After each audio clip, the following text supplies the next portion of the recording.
Hello everyone, welcome to Glorious English Coaching by Anshula. Today we are going to understand the use of at, in and on. Many students know the use but still make the mistakes while speaking and writing. Let's understand today. In is used to talk about the longer periods. जब भी हमें किसी लंबे period के बारे में बात करनी हो हम in का यूज़ करते हैं. एग्जाम्पल in 2025 किसी ईयर के नाम के लिए या किसी महीने के नाम के लिए.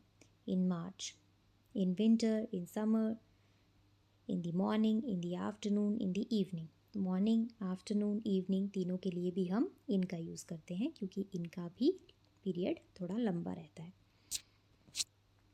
On is use for specific days and dates. जब भी हमें किसी स्पेसिफिक डे या डेट की बात करनी हो हम ऑन का यूज़ करते हैं. On Monday, on Sunday, specific day का बारे में बताया जा रहा है यहाँ पर. On 15th August, on my birthday, on Monday evening, Monday की शाम को. यहाँ पर भी मंडे एग्जैक्ट डे या स्पेसिफिक डे बताया जा रहा है.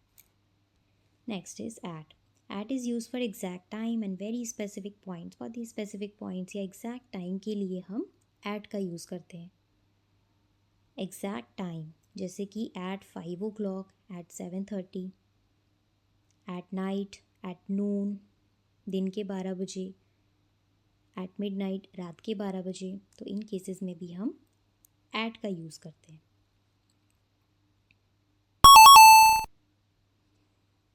Now take a pen and notebook and try to solve along with me. Fill in the blanks with appropriate prepositions. यहाँ पर हमें एट, इन या ऑन तीनों में से एक प्रेपोजिशन फिल करना है. So let's read the sentence first. I was born in, on और at 2005 which is the correct option. हम 2005 यानी कि साल की बात कर रहे हैं तो यहाँ पर इन आएगा, ऑन या फिर एट.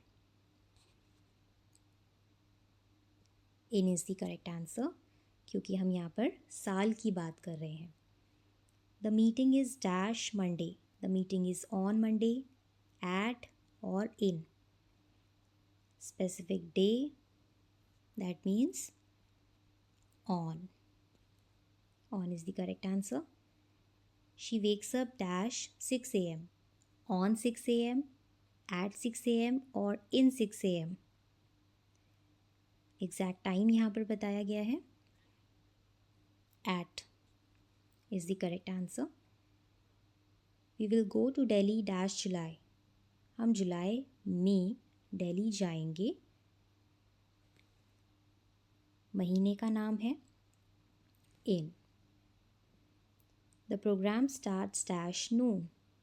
नून यानी कि दिन के 12 बजे. स्पेसिफिक पॉइंट एग्जैक्ट टाइम बताया गया है.